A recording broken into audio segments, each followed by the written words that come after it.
aí, mano, já fez sua fezinha? Ainda não? Então dá uma brincada na KTO, parceira do Charla Podcast. Cupom CHARLA, você ganha 20% de bônus no primeiro depósito. Agora, mudando de... passar pelos treinadores aqui brasileiros, assim. Aí, a gente pode falar também que o Fluminense esse ano também, ainda do jeito que aconteceu no ano passado, também não aconteceu esse ano. Também. Qual, pra você, é a principal dificuldade do Diniz? Cara, assim? eu acho que tem... O Fluminense é um assunto complexo de você apontar um motivo. Cara, não é... Tem uma coisa... A passagem do... Desculpa, a gente vai falar de Fluminense, eu vou citar um exemplo do Flamengo, porque a frase é interessante. Da apagada passagem do Domenech Torrente pelo Flamengo, tem uma frase na coletiva de apresentação dele, que acho que se aplica. Ele falou assim... Eu fui anos da comissão técnica do Guardiola, a gente ganhou, e eu sei o quanto é difícil ganhar de novo. Ganhar de novo não é fácil. Elenco de barriga cheia que fala. Assim, complicado, né? E às vezes não é por maldade, não. Não. As coisas acontecem, as dinâmicas internas. Mas acho que o Fluminense tem outras questões. O Fluminense voltou mais tarde que os outros. O Fluminense tinha que jogar uma recopa que pra torcida era fundamental. E não dá pra ser insensível ao desejo do torcedor. Enfrentar a LDU de novo. Perder pra LDU era de novo muito era inadmissível. Era muito Teve um simbólico. foco pra aquilo ali, lógico. Claramente você quebrou algumas etapas da preparação pra chegar bem ali. A partir dali você tem um grupo com uma média de idade alta que acabou te fazendo ter algumas lesões e muita mudança de jogador por causa de questões de escalação. Você pode falar que há um elemento fundamental que é a saída de bola. A saída, é óbvio. A saída do Nino prejudicou. Depois veio a do André. Enfim, acho que tem várias questões. Me chama a atenção que em alguns jogos o Fluminense tenha muito rapidamente... O Diniz já tinha feito em alguns jogos ano passado, que foi ele próprio ir para um sistema com 2 pontas abertos, tentando abrir defesas adversárias com elementos mais posicionados. Ele não se converteu. Ele não traiu convicção. Porque porque tem seitas, Então é bom ter cuidado. Mas em alguns jogos ele usou variações ofensivas que tinham isso. E me chamou a atenção esse ano, como muito rapidamente ele foi buscar esse tipo de jogo em algumas partidas, até de Libertadores, fora de casa. E eu acho que o Fluminense se aproxima muito do convencional. Ele perde o que ele tem de especial quando ele faz isso. A construção óbvio que é o Sampaio Corrêa, mas a construção do primeiro gol ontem é Fluminense puro. É muito bonita. O Fluminense do Diniz. Eu acho que o Fluminense o que ele faz de melhor é o seu jogo mais habitual, a sua identidade mais tradicional.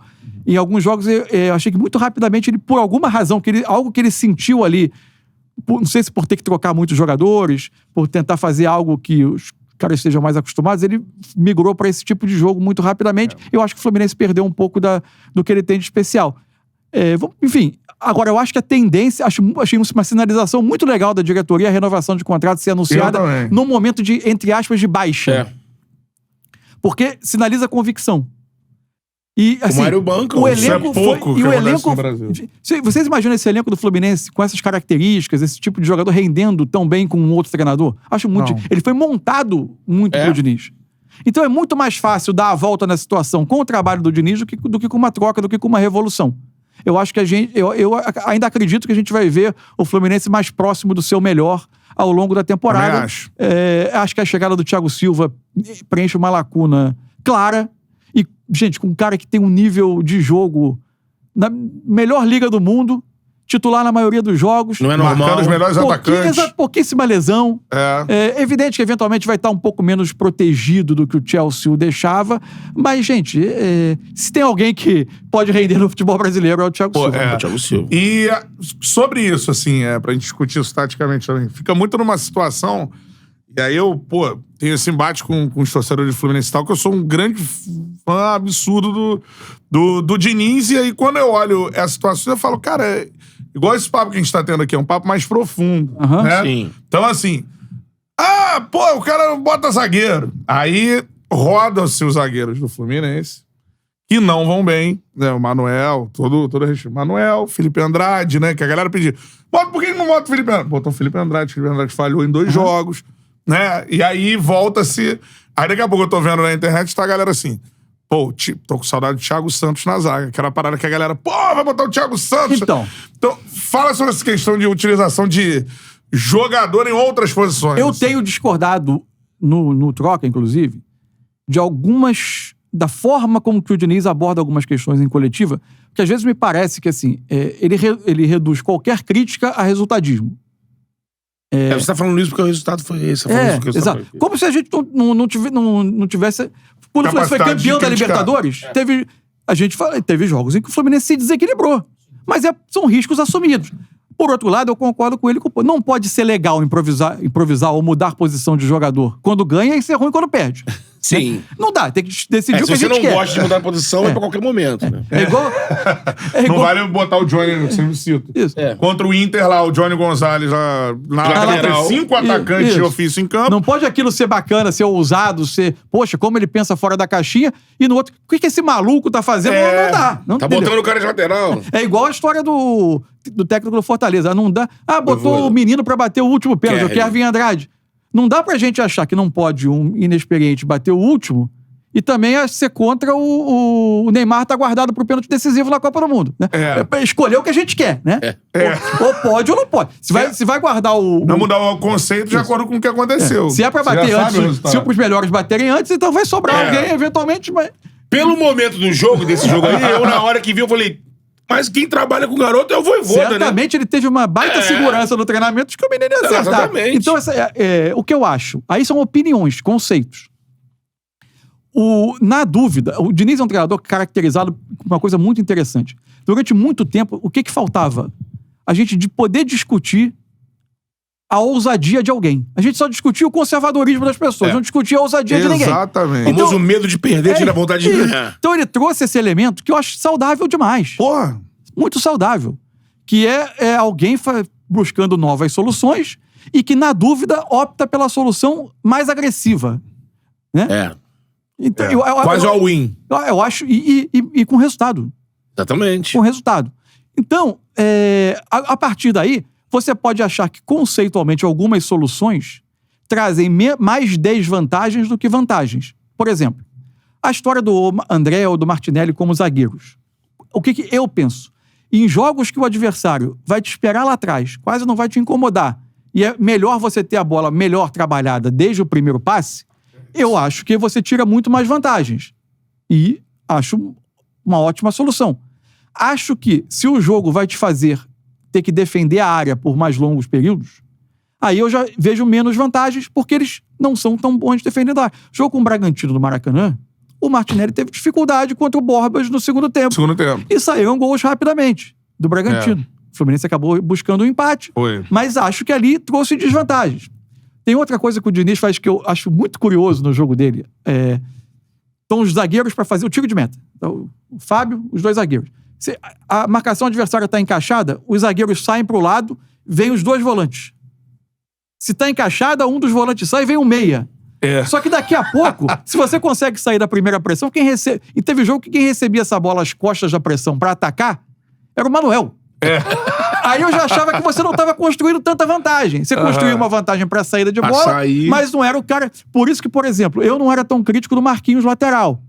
Porque eu acho que ele não estava escalado para defender a lateral direita. Ele estava escalado para se colocar às costas da pressão, e uma vez que o adversário pressionava o Fluminense, conseguia dar 2, 3 passes, passava essa pressão, o campo abre. Você precisa de alguém que conduza com força, com velocidade, para levar a bola pro outro lado. O garoto tem isso, né? Agora... Deu muito certo contra o Atlético Mineiro. Então, eu não gosto que quando você pega o resultado e fala...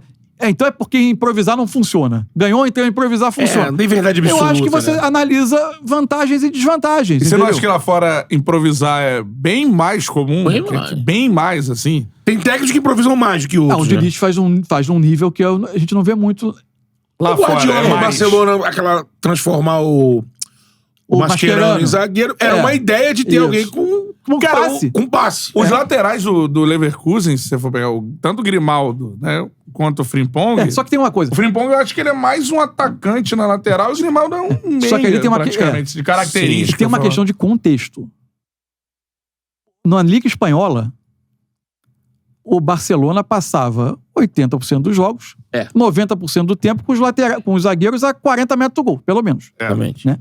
O Campeonato Brasileiro tem características diferentes. Né? E o Fluminense não é um time com nível com que junta os melhores jogadores do continente, todos eles, todo mundo. Pra massacrar todo mundo. Você vai ter que defender em alguns momentos. Então, os jogos têm as suas características diferentes, as suas nuances. Eu acho que isso aí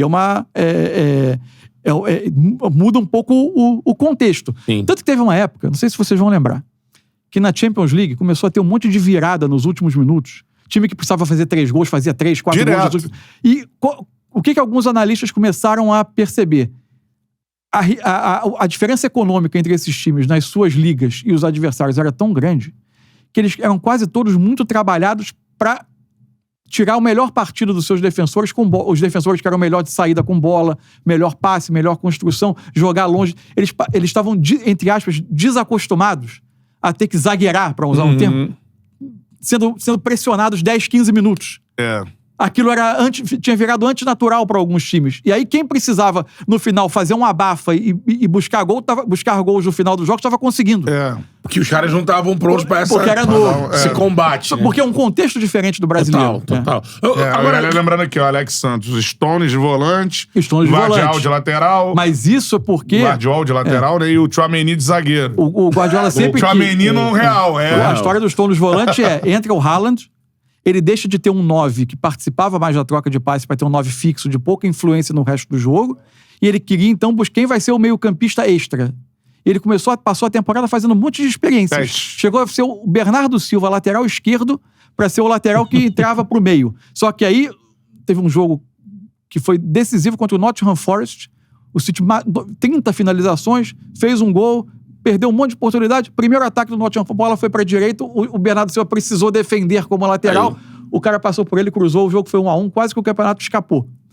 Aí ele veio pra solução dos Stones, saindo de zagueiro pra ser esse meio-campista. Ele já tinha feito em outras temporadas passagens de jogos em que o Stones participava muito do jogo e viu que ele tinha a capacidade. E o meio-campista extra virou o Stones. Sim.